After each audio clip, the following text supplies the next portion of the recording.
तर नमस्कार, रामकृष्ण हरी माऊली। तर मी आता जस्ट पालखीमधून चालून पुण्यामध्ये आलेलो आहे आणि तुम्ही सुद्धा बघितलं असेल आपल्या मागच्या व्हिडिओमध्ये की माऊलींचं जे आगमन आहे ते पुण्यामध्ये झालेलं आहे आणि थोड्याच वेळामध्ये माऊली जे आहेत ते दगडूशेठ गणपती बाप्पांच्या मंदिराजवळ येणार आहे आणि त्या ठिकाणी माऊलींच्या पालखीचं जे स्वागत होतं ना, खरंच ते म्हणजे शब्दात व्यक्त नाही करू शकत। ते तुम्हाला मी या व्हिडिओमध्ये दाखवतो की कशा प्रकारे स्वागत होतं आणि ते नक्की तुम्ही शेवटपर्यंत पहा। तर मी आता जातोय थेट दगडूशेठ बाप्पाच्या मंदिराजवळ, त्या ठिकाणी कशा प्रकारे स्वागत होतं, काय काय घडतं हे सर्व काही मी या व्हिडिओमध्ये दाखवणार आहे। त्यामुळे हा व्हिडिओ कुठेही स्किप करू नका, शेवटपर्यंत पहा आणि कमेंटमध्ये नक्की लिहा रामकृष्ण हरी। चला, महाराजांची पालखी आली। मी सध्या इथे नानापेठमध्ये आणि तुकाराम महाराजांची पालखी इथे रस्त्यामध्येच लागली, पाहू शकता।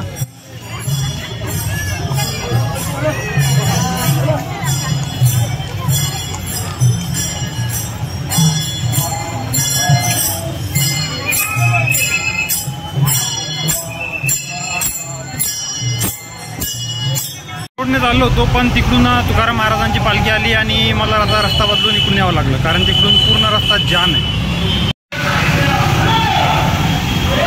समोर तुकाराम महाराजांची पालखी येते।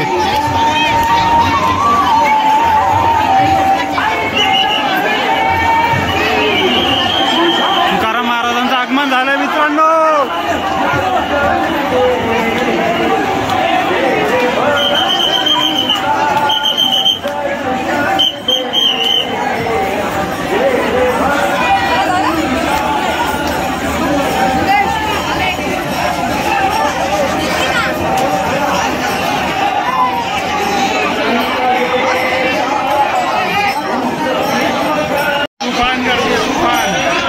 दगडूशेठ बाप्पांचा चौक पूर्ण जाम आहे, सगळीकडून फुल गर्दी आहे।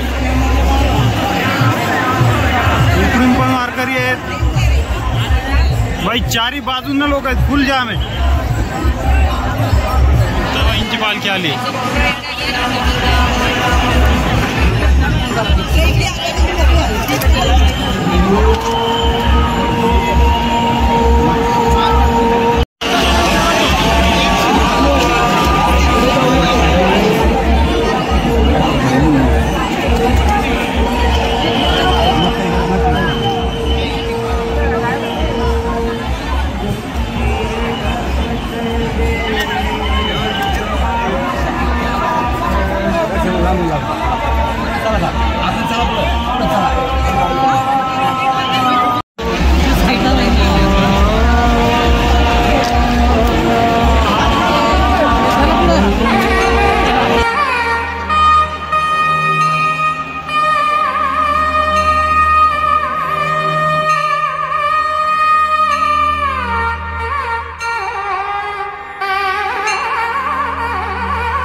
ज्ञानोबा तुकाराम,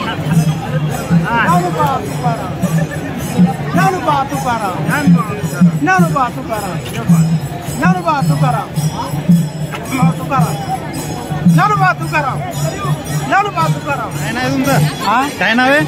मारुती वामनराव कातकडे, कुठले? कातकरवाडी, परळीच्या खाली. बर, कोणतं दिंडी झाले? अवकळकर, 5वा नंबर. बर, आता पंढरपूर पर्यंत जाणार. हो हो, हा, माऊली सगळं बाहेर. हो, माऊली बंद महाराष्ट्रात दिसता आता तुम्ही. हा हा.